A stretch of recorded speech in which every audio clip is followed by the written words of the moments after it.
Isang magandang araw po sa inyo lahat, isang panibagong reaction video na naman ang ating gagawin ngayong araw na to. Ang video pong gagawa natin ng reaction at komentaryo ay ang video po ni Mr. Good Vibes Shorts. Nasa description po ang link na kanyang video, mag-subscribe po kayo sa kanyang channel. Ang title po nito, China, huli sa katong pananabotahe sa Taiwan. Grabe. Nag-live firing exercise pa hanggang sa Australia. Sobra na tong China talaga para sa akin. Dapat to mabigyan na ng sample to. Dahil tingnan nyo, no, pati Australia, umaabot sila ng Australia. Ganun sila katindi. Bago natin simulan to, kung hindi ka pa nakasubscribe sa ating channel, mag-subscribe ka na. Road to 100k subscribers na po tayo. Like this video. Simulan na po natin to dahil excited na rin ako malaman ang laman ng video na to ni Mr. Good Vibes Shorts. Let's do this. Sa kabila ng pagkukundina ng ibang bansa sa plano ng China na muling sakupin ng Taiwan, tila ba mas lalo pang ginaganahan ng China sa pambubuli nito sa nasabing bansa. At sa puntong ito ay ang mga undersea cable naman na kumukonekta sa mga isla ng Taiwan at mainland ang kanilang pinagtripan. Paano nila ito ginawa at paano sila nabuking? Bahagi kaya ito ng plano ng China na tanggalan ng komunikasyon ng Taiwan bago sakupin? Samantala, lubhang na alerto ang Australia sa ginawang live fire exercises ng China malapit sa kanilang karagatan. Na naging sanhi ng pag-iwas ng mga civilian at military flights sa bahaging ito ng karagatan. Ngunit bakit hindi natitikan agad ng Australian military ang aktibidad na ito ng China? At ano ba ang gagawin ng Australia ngayong ramdam na nila ang bantang dala ng China maging sa kanilang bansa? Yan ang pag-uusapan natin ngayon dito lang sa Mr. Subscribe kay Mr. Good Vibes. Kamakailan ay naging laman ng mga balita ang panibagong paggalaw umano ng China laban sa Taiwan.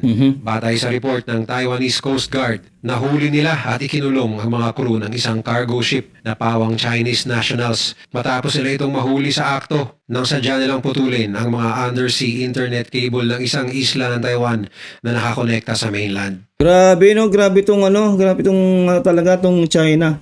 Ang hilig manghimasok, ang hilig talagang makialam.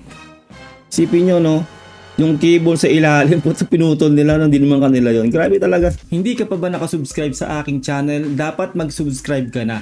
Kasi road to 100k subscribers na ang ating channel. At kapag na-reach natin ang 100k subscribers, magkakaroon tayo ng cellphone giveaway. Kaya stay active, like our video, syempre share this video and always subscribe. Mag-iingat po kayo lahat. Maraming salamat. Back to the video. Sabi ng Taiwan Coast Guard, lula ng isang barko ang 8 Chinese nationals na sirain nila ang mga kable na nakadugtong sa Penghu Islands sa kanlurang bahagi ng Taiwan. Mula pa noong nakaraang linggo ay nakatambay na ang naturang barko ng China na mistula lamang na isang cargo ship sa ibabaw mismo ng lokasyon ng mga undersea cable na daanan ng internet at ibang communication system ng bansa. Habang sinusubukan ng Taiwanese Coast Guard na sila ay kontakin gamit ang mga radio broadcast, ngunit hindi sumasagot ang barko. Ayon pa sa report, ilang sandali lamang matapos magbaba ng anchor ang naturang barko noong Martes, napansin ng Chunghwa Telecom, ang nagmamayari ng undersea communications cable sa Taiwan, na biglang na-disconnect na ang linya sa isla. Hindi mo nagpapanggap sila na na common na barko lang yon, 'di ba? Na hindi galing sa kanilang gobyerno. Pero tingnan niyo yung ginawa. 'Di ba, pinutol yung internet. 'Di ba, connection ng Taiwan doon sa ilalim ng dagat. Grabe. Grabe itong China talaga sa ginagawa nila, no. Kaya wala talagang ibang kakampi sa China kundi yung Russia at North Korea at syempre yung iba pang kakampi nila sa Middle East. Pero sobrang onti nun kung tutuusin. At itong China, sobra na talaga, dapat to masampulan. Napansin nilang nawala ng koneksyon bandang 10 km sa hilagang kanluran ng Jiangjun Fishing Harbor. Dito na gumawa ng hakbang ang Coast Guard ng Taiwan upang kausapin ang mga crew na nasa barko.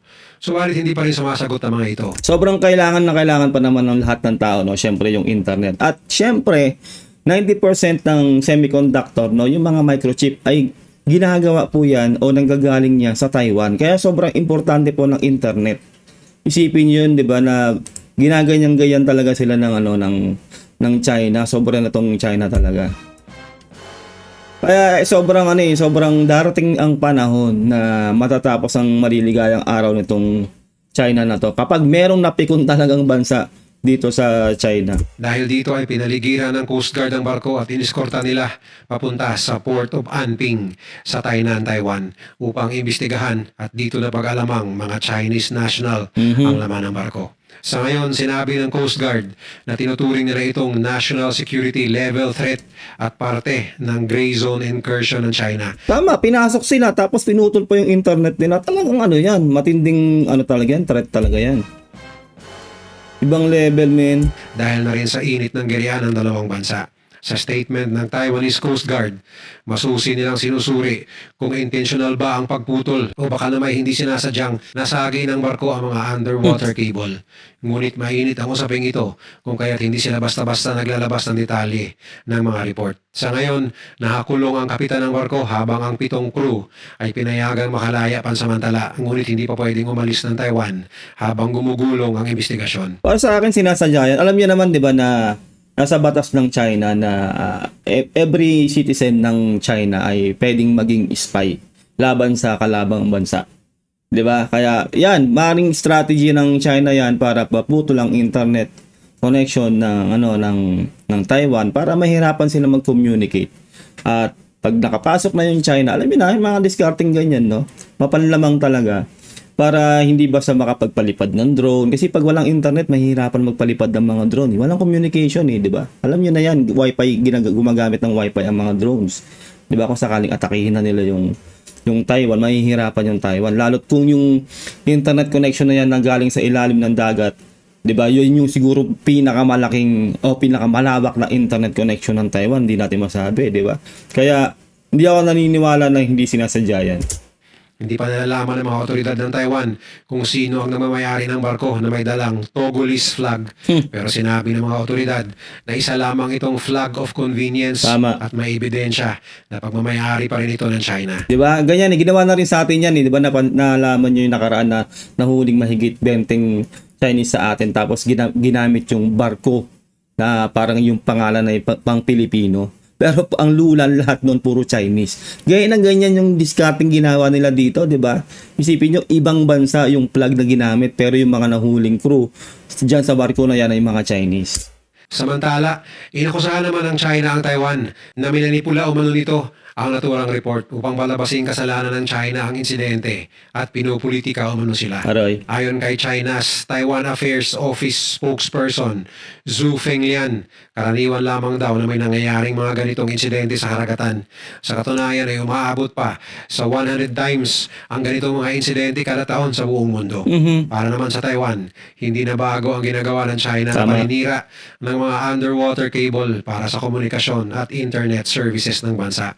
Noong January nitong taon, sinabi ng mga otoridad sa Taiwan na isang cargo vessel na may koneksyon din sa China ang nagputol ng isang international undersea cable sa hilagang isla ng Taiwan. Diba? Noong 2023, sinisiri ng Taiwan ang mga barko ng China sa pagkasira ng mga undersea cable na nagdudugtong sa mainland Taiwan at isla ng Matsu at nagresulta din sa internet blackout sa isla. Ibig sabihin, posible naman hindi ito. Ibig sabihin intentional, 'di ba? Yung intention nila talaga, ganun talaga. Ang tagal na nilang ginagawa pala, ilang taon na eh. 'Di ba? Talagang may maitim na balak tong China talaga sa Taiwan. Isolated case, lalo na sa panahon ngayon na maraming mga balitang nagsasabing naghahanda na talaga ang China na sugurin ang Taiwan. Tama. Hinala pa ng Taiwan, parte ito ng galaw ng China na tanggalan ng koneksyon ng Taiwan sa mundo. Yes. O para humina ang Taiwan bago nila ito sakupin. Tama. Pinaigting na rin ng Taiwanese government ang kanilang pagbabantay sa kanilang undersea cable sa pagpapakalat ng kanilang navy sa mga karagatan sa paligid ng bansa. Tama, wag silang kampante. Tayo din, 'di ba? Isipin nyo, lagi na lang tayong ginagawa ng hindi maganda ng China sa ating teritoryo, sa ating EEZ.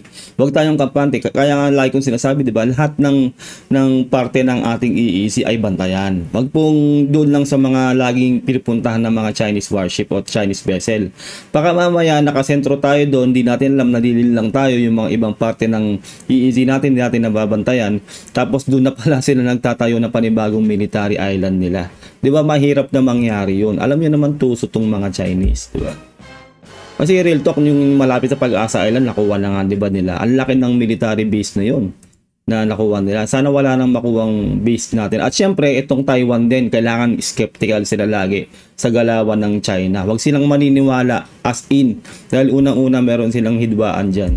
Maliban kasi sa mga naturang insidente, napansin nilang posibleng sinasadya ng mga Chinese vessel na putulin ng mga undersea cables sa pamamagitan ng pagbaba ng angkla ng mga barko at Tama. pagkaladkad nito sa ilalim ng dagat. Umabot na rin sa 50 barko ang minomonitor ng Taiwan malapit sa kanila. Kasi kalokohan isipin nyo, sinabi ni Mr. Good Vibes, di ba? Yung kanina, ilang taon yun, ilang magkakahiwalay na taon, ganun yun nangyayari. Isipin nyo kung na pagbagsak ng angkor, lagi na lang tinatamaan. Ibig sabihin lang nun, pinipinpoint talaga nila na tamaan. Kasi sobrang laki ng dagat eh. Paano laging ganun yung nangyayari? Di ba? Na aksidente daw na sinasabi ng China. Sobrang malaking kalokohan yun. Walang maniniwala doon. Na malaki ang posibilidad na umanong may koneksyon sa China. Nauna na itong inilabas ng Taiwan at inireport sa ilang mga respetadong media outlet kagaya ng The Guardian at Financial Times at sinasabing China rin ang mga may-ari ng mga nasabing barko. Kabilang na ang ilang sasakyang pandagat na lumilibot sa mga karagatang sakop ng Taiwan na animoy mga normal na fishing at cargo vessel lamang. Yun pala ay padala ng China. Grabe. Marami pang inireklamo ang Taiwan ngayon laban sa China. Kabilang dito ang mga paulit-ulit na pagpapatrolya ng China sa mga katubigan ng Kinmen Islands na kontrolado ng Taiwan. Maliban dito, ikinababahala rin ng Taiwan ang pagsasagawa ng isang live fire training exercises ng China na malapit sa kanila. Ayon sa mga otoridad ng Taiwan, nasa 46 miles lamang ang layo ng naturang live fire training zone ng mga militar ng China. Naninindak sila, ganun ang ginagawa ng China. Para sa atin din, ginaganon, no? Sindakan ng datingan nila.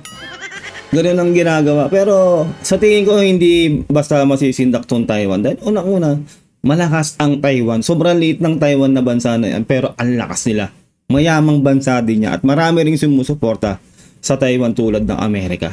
Tandaan nyo yan, no? Hindi, kasi kung matagal na yan kung matagal ng hidwaan nila yan, hanggang ngayon hindi pa rin masakop-sakop ng China. Isipin nyo, no, gatuldok lang yung bansang yan. Yung sa laki ng bansa, sobrang laki ng China at gatuldok lang yung Taiwan. Pero bakit hanggang ngayon hindi nila magera-gera?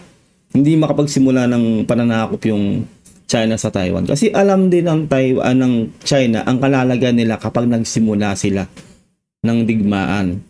May pupulutin talaga sila sa kangkungan, di ba? Kaya ganyan lang ang ginagawa ng China ngayong strategy nila na manindak na manindak. Ngunit hindi man lang nag-abiso ang naturang bansa.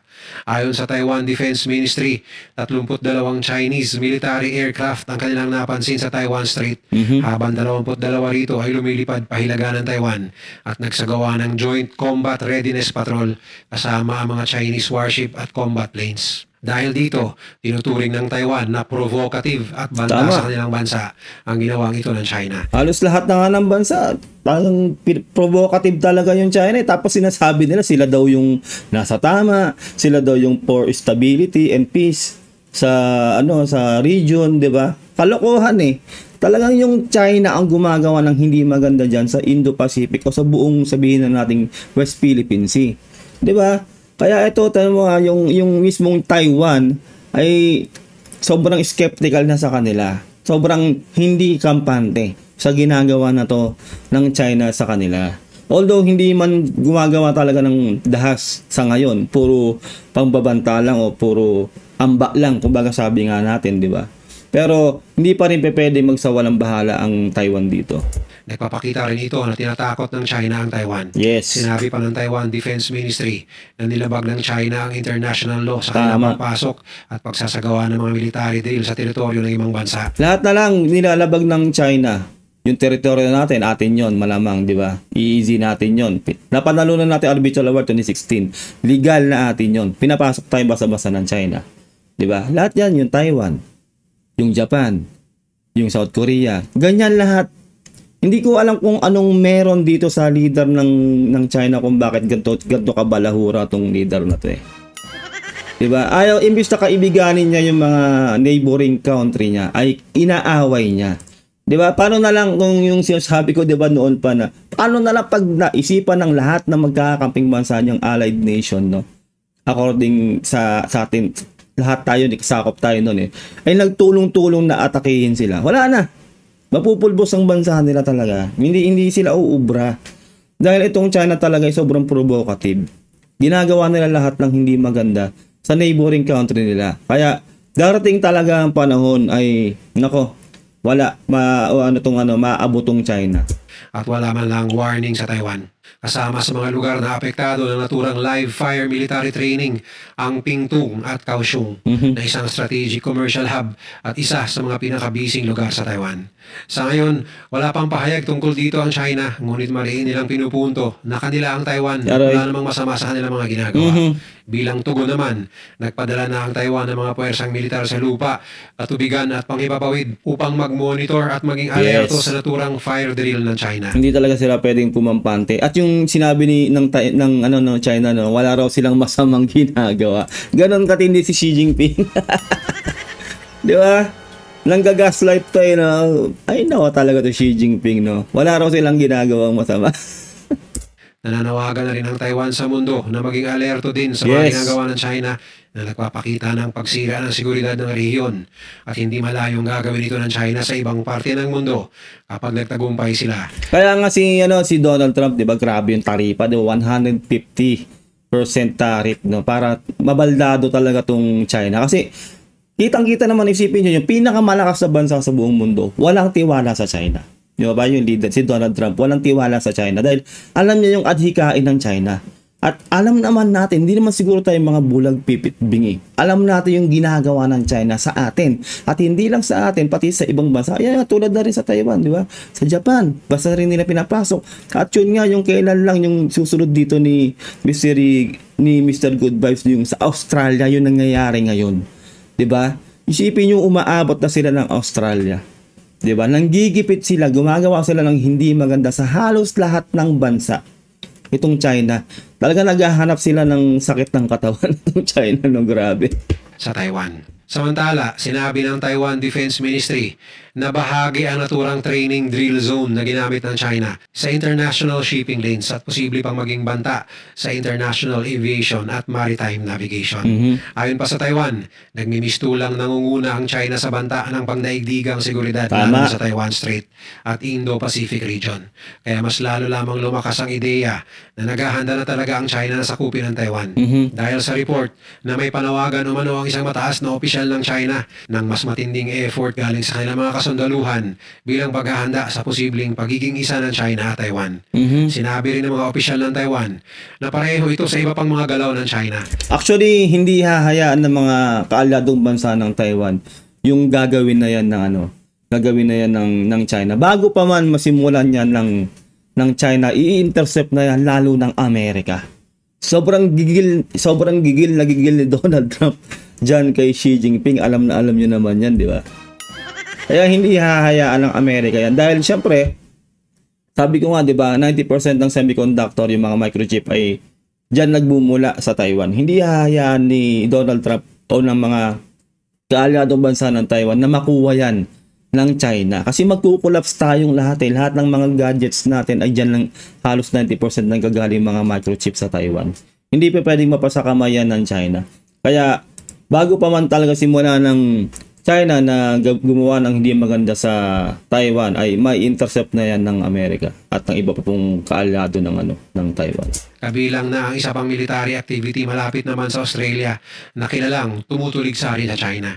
Kamakailan, natuklasan ng mga commercial airplane ang pagsasagawa ng mga live fire drills ng China na apektado ang Australia at New Zealand. Grabe. Hindi lamang sa Taiwan naganap ang live fire drill dahil ayon sa report ng mga Australian official, nakatanggap sila ng ulat mula sa mga commercial plane na may isang Chinese Navy task group na nag-ooperate sa katubigang sakop ng Australia para sa isang unannounced live military fire drill at hindi naglabas ng notice sa Australia at New Zealand.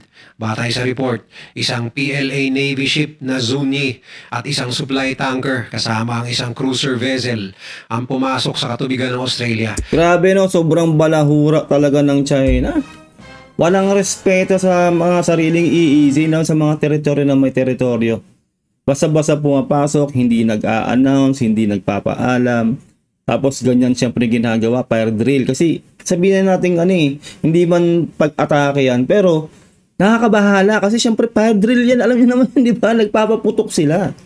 Di ba? Kahit sinong bansa, pag malapit sa teritoryo nilang nagkakaroon ng ganyan, maano talaga matitreaten dahil hindi biro yung mga ganyang activity. 'Di ba? Lahat na lang ng bansa ay ginagawa ng ganyan ng China. Tapos lagi nilang sasabihin na wala raw silang ginagawang masama. Wala silang intention na masama at pro-stability, pro-peace daw sila. Yung ibang bansa tulad daw natin ang tayo daw ang nagpo-provoke. Stupid stupid itong bansang to lalo yung leader. Partikular na sa bandang Tasman Sea at hindi agad napansin ng Navy at Air Force ng parehong Australia at New Zealand ang kanilang pagdating. Huli itong namataan bandang 150 nautical miles o 278 kilometers sa silangan ng Sydney, Australia. Grabe. Ayon kay Australia Defense Minister Richard Marles, minomonitor na nila ang galaw ng mga naturang sasakyang pandagat at kahit hindi nila tinitingnan ito sa ngayon bilang banta sa kanilang bansa, hindi rin nila maitatanggi na may paglabag ito sa international law. Tama. Maging ang Defense Minister ng New Zealand na si Judith Collins ay nagsabing binabantayan nila ang galaw ng mga Chinese ship. Hindi rin umano sila nasabihan ng China na magsasagawa ito ng mga drill. Dapat sabay-sabay ng sanksyonan to, no? Mag-usap-usap yung nasa UNCLOS, di ba? Tapos yung mismong magkasundo silang lahat na kondenahin ang ginagawa ng China. Dapat itong masanksyonan ng tong China eh. Magkaroon ng mga penalty. Although hindi po natin alam kung paano yung tumatakbo yung batas dyan sa UNCLOS, no? Pero sana masanksyonan sila. Kasi sila talaga yung gugulo sa buong mundo. Real talk yan. Di ba? Magulo lang nga sa Middle East hanggang ngayon, di ba? Tapos itong China nang gugulo pa din. Di ba? Hanggang Australia, hanggang New Zealand, nakakarating na sila. Gumagawa na silang ganyan. Kumbaga nagpo-provoke talaga sila. Di ba? Yun nga lagi natin sinasabi eh. Sa tingin ko, hindi basta magdedeklara ng anumang kaguluhan talaga o magsisimula ng anumang kaguluhan ng China. Ang gagawin nila, magpo-provoke sila ng ibang bansa. Pag napikon yung ibang bansa at inatake sila, yun na yun. Magiging dahilan na nila yun kung bakit sila gagawa ng hindi maganda. 'Di ba? Nagpo-provoke sila. Para ang style nila talaga, hindi sila yung magsisimula, 'di ba, na umatake. 'Di ba? Pipikunin nila yung mga iba't ibang bansa at kung sino yung mapikon doon at umatake sa kanila, yun na yun. Para magsimula yung gusto nilang masimulan. Para masabi nila na hindi sila yung nagsimula ng gulo. Ganun yung takbo ng utak talaga ng China. Lapit sa kanila. Lalo na't ito ay live fire drills pa. Inundina na rin ni Australian Prime Minister Anthony Albanese na hindi man lang sila binigyan ng notice ng China tungkol sa military drill bilang respeto. Nananawagan naman si New Zealand Foreign Minister Winston Peters kay Chinese Foreign Minister Wang Yi na hindi na sana mangyari uli ang naturang unannounced military drill. Nako, asa pa kayo sa China. Mangyayari pa. Baka nga si Xi Jinping ngiting-ngiti pa yan. Ganyan lang ginagawa niya, nagpo-provoke yan para pag napikon kayo, alam niyo na. At nakasisira ito sa kanilang bilateral relationship kasama ng China. Matapos ang live fire exercises ng China, lumayag sila papunta sa New Zealand Exclusive Economic Zone o EEZ bago sila bumalik sa Tasmania. Diba? Pasok sila ng pasok ng sariling EEZ. Siyempre yung mga bansa may sariling batas yan at dedepensa yan. Siyempre, kapag hindi ka nagpaalam, bilang pumasok sa EEZ na may EEZ, threat yun. Kasi nag-i-invade ka ng privacy ng sariling EEZ. Diba? Buti nga, hindi sila pinapuputukan. Karapatan ng mga bansang may EEZ yun. Diba? Katulad nung ginawa sa kanila ng South Korea nun. Diba? Pinaputukan talaga sila. Alam nyo naman na yan, nagawa na natin ang reaction yun. Diba? Pero ito talagang ginagawa na to ng China ay hindi makatao. Para ang dating, wala silang pakialam, siga silang papasok sa bahay ng may bahay. Alam niyo yung ibig sabihin, di ba? Maling-mali ang ginagawa dito ng China. Ayon pa sa mga eksperto, posibleng may kinalaman ito sa away ng Australia at China kamakailan lang sa naganap na insidente sa pagitan ng isang Chinese fighter jet at Australian military plane. Batay sa insidente, nagpakawala ng flares ang isang Chinese jet malapit sa isang Australian Air Force plane habang nagkapatrolya ito sa South China Sea. Grabe. Pinaliktad naman ito ng China at sinabing nilabag ng Australia ang soberanya at national security ng China. Hindi na rin bago ang pagpasok ng Australia sa gulo ng China sa mga teritoryo. Noong 2024, inakusahan ng Australia ang isang Chinese jet na pinakawalan din ng flares sa isang Australian Seahawk helicopter. Tignan nyo, hindi lang sa atin ginagawa pala talaga ng China yung mga player na yan, di ba? Lahat ng bansa halos. Pag napagtripan nilang mag-player, mag-player sila. Pag napagtripan nilang pumasok sa EEZ ng EEZ, nang walang paalam, papasok sila. Yung ginawa nila yung doon sa kanilang natin, yung internet, di ba? Ng Taiwan, sinira nila. Grabe, sobrang siga talaga ng China. Ibang level to.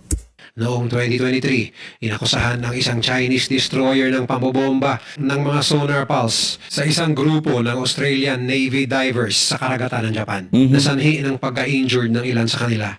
Ayon sa ilang eksperto, ginagawa ng China ang naturang walang abiso na military drills upang ipakita ang kanilang lumalakas na kapangyarihan sa Southwest Pacific. Posibleng umpisa na rin ito ng new normal sa pagpapadala ng Chinese vessel sa South Pacific. Diba? Isipin nyo, Japan, Australia, New Zealand, Pilipinas, South Korea, halos lahat ng bansa.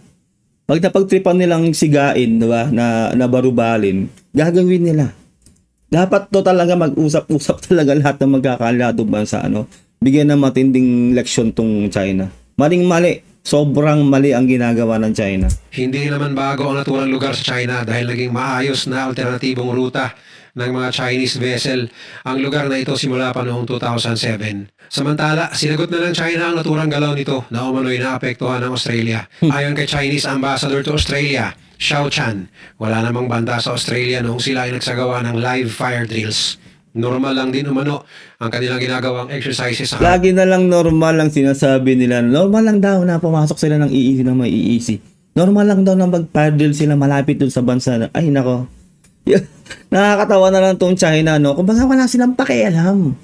Diba? Kaya lagi ko nga pong sinasabi, diba? Tayo, no? Tayo Pilipinas. Huwag na tayo makikipag-usap dyan sa China dahil unang-una, wala nga silang pinakikinggan eh. Hindi nila tayo susundin. Diba?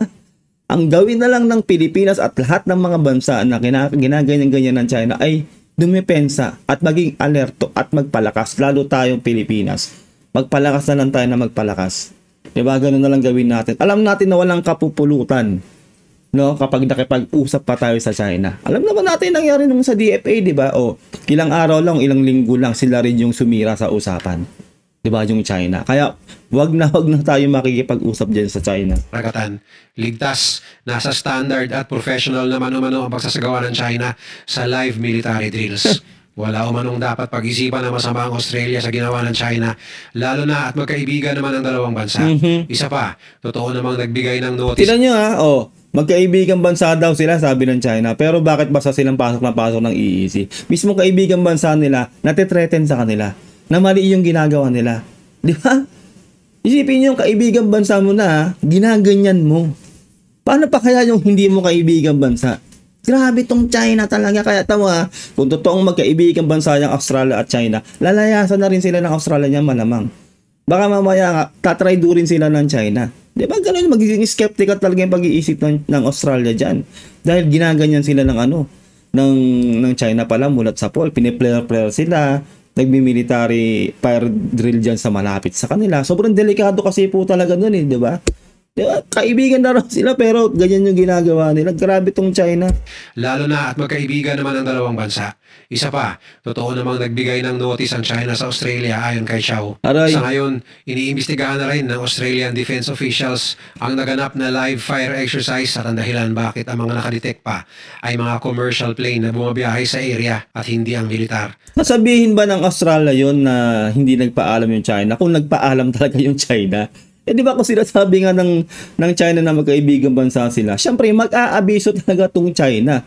Pero mismo ang Australia na nga ang nagsabi na hindi nagpaalam yung China.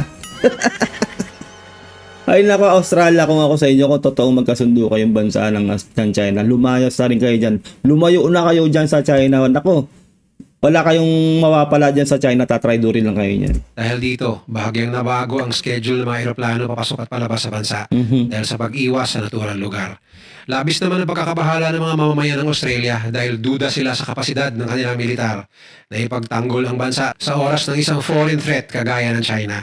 Nagtataka rin sila kung bakit unang nakadetect sa presensya ng mga barko ng China sa karagatang malapit sa Australia ang mga commercial plane na dapat sana ay militar. Batay sa report ng mga otoridad, unang napansin ang ginanap na drills ng China sa Tasman Sea sa isang radio transmission mula sa emergency frequency ng isang Virgin Australia passenger flight. Ang nasabing piloto ng eroplano ay agad na sinabi ang kanyang napansin sa karagatan sa Australian Aviation Authorities na agad namang nagpalabas ng hazard alert sa traffic control upang maiwasan ang naturang area. Ibig sabihin lang nun, kung hindi natitake ng military ng Australia yun, binlock sila.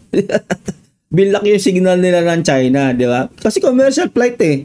Commercial na eroplano yung nakadetect eh. Ibig sabihin nun, di ba? Traitor talaga tong China. Ayon kay Air Services Australia Deputy CEO Peter Curran, aabot sa 49 na eroplano ang na-divert pa ang mga flights para lang iwasan ang naturang mga Chinese vessel. Para naman sa New Zealand, ginamit ni Judith Collins ang insidente upang sabihin kailangan nilang gumastos ng mas maraming armas at puwersang pandepensa ng kanilang bansa. Kasi nga, di ba, kahit sinong bansa ma-alerto eh.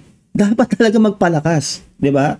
Isipin niyo, Australia malakas sa bansa na, pero sinabi nila, 'di ba, na hindi sila handa, 'di ba, na makipag sa China kung mangyayari man 'yon. Kaya kailangan din nila magpalakas. Pati itong New Zealand ginawa na nga rin nilang dahilan 'yon. Kasi pwede talagang gumawa ng hindi maganda tong China eh. Tandaan nyo, number 1 sa pinakamalaking Navy fleet ang China sa buong mundo. Sila. Yung mga Navy fleet yun sa dagat, 'di ba, yung mga barko, lahat yan sila yung pinakamalaki o pinakamarami. Kaya syempre lahat ng mga bansang yan, at malalakas yung bansang yan, maa-alerto sila at magpapalakas din talaga. 'Di ba? Kaya yun nga, darating ang panahon kung totoong magkasundong bansa yung Australia sa kayang China. Lalayas yan. Lalayas ang Australia at hindi na magiging kaalyado yan ng China. Dahil sa ginagawa na to ng mismong, 'di ba, mismong kaibigan daw kuno nilang bansa. Traidor ang China. Samantala, para kay dating Australian Naval Officer Jennifer Parker, wala umanong nilabag na kahit anong international law ang China sa ginawa nilang unannounced military fire drill. Hindi naman umano ito aggressive at walang legal na obligasyon ng China na magpaalam sa Australia at New Zealand. Ngunit ani Parker, dapat ay dumistansya man lang ang mga Chinese vessel malayo sa daanan ng mga commercial flight. Kasi nga, di ba, na-divert yung mga flight eh. Ibig sabihin may flight risk, di ba? Kasi mga military, yan eh. Military vessel dyan eh. Nag-fire drill eh. Kahit sinong commercial flight o ma-alerto dyan. Tamo nag-divert yung flight nila. Sobrang laking perwisyo ng ginawa ng China. Di ba? At ang lapit nila masyado sa Australia. Di ba? Kaya hindi pwedeng walang ganong intention eh. Kung baga yung tong China eh, na siga talaga sila. Ganon yung pinapahiwatig din na wala silang sinisino.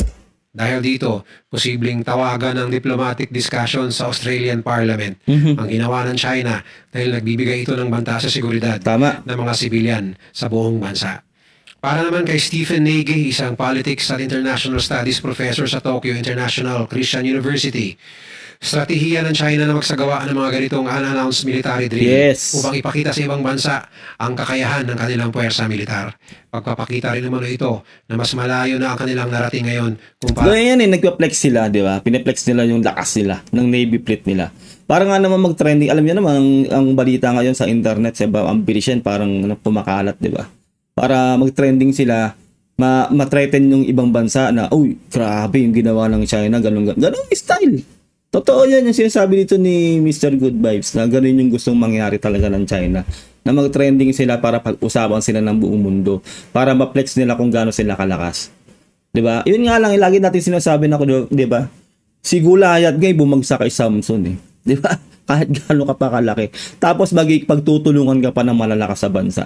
Kasi iilan lang po ang kakampi ng China at hindi pa natin sigurado kapag nagkandaleche-leche ay kung tutulungan sila ng mga kaaladong bansa nila na yan.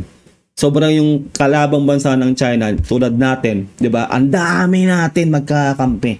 Pag nagtulong-tulong yan, lalo sa Amerika pa lang, hindi na talaga mananalo syempre ang China, 'di ba? Pero kapag nagtulong-tulong, bagsak yan talaga. Sobrang bagsak na ekonomiya ng China. Talagang tinaasan po yung taripa nila ng 150% sa Amerika at syempre ibang bansa, susunod na rin yan. Mawawalan sila ng matinding budget. Sobrang bagsak ekonomiya. Kaya nga maraming Chinese citizen na nagmamigrate sa ibang bansa para doon magnegosyo. Kasi patay na talaga ang negosyo nila sa mismong bansa nila sa China. Dahil ganyan ang ginagawa ng kanilang leader. Kaya darating po ang panahon, magdasal po tayo. May karma, maniwala kayo, no? Makakarma itong China sa ginagawa nila sa buong mundo. Sa militar.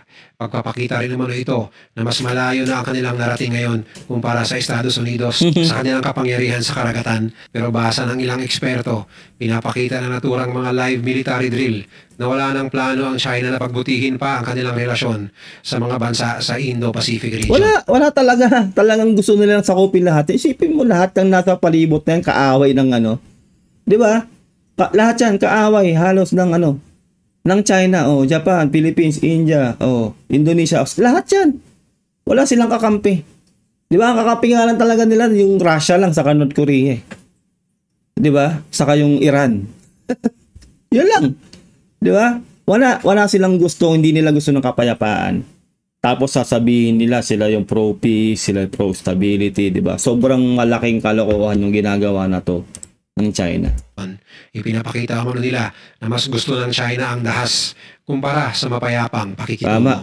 Sa ngayon, maraming bansa na ang kumakalaban at umaalma sa mga ginagawa ng China. Yes. Ngunit pinaparamdam pa rin ng China na hindi talaga sila basta-basta natatakot at gumagawa sila ng paraan para ipakita kung gaano sila kalakas. Posibleng intimidasyon o nagpapakilala lang ang China, pero malinaw na may balak ang naturang bansa sa mga... Ito talaga yung itong bullshit. Ito talaga yung ito talaga yung leader na imbis na matahimik ang mundo, ginagawa niyang komplikado yung mundo dahil sa pinaggagawa niya dito sa Indo-Pacific. Mga susunod na panahon, lalo na sa mga bansang kanyang kalaban o gustong sakupin, kagaya ng Taiwan. Pinapalakas din ito ang kanyang puwersa upang ipakita na kaya nitong sakupin ang kahit anumang bansa, anumang oras at maghari-harian sa kanilang bayan. At wala itong pinagkaiba sa diskarte nila laban sa Pilipinas. Tama. Sa West Philippine Sea. Kung nagustuhan mo ang video na to, Ayun lang po, no? Sobrang ganda. Palakpakan po natin itong si Mr. Good Vibes. Sobrang galing. Mag-subscribe po kayo sa kanyang channel. Sobrang solid po talaga, no? Itong si Mr. Good Vibes. Nasa description po ang link ng kanyang video para makapag-subscribe po kayo. Huwag nyo rin sana kalilimutan na mag-subscribe sa ating channel. Like this video kung nagustuhan nyo ang ating reaction video. Comment down below kung anong saloobin nyo sa napanood po nating video na to ni Mr. Good Vibes. Ingat po kayo lahat. Until next time, God bless and peace out. Bye.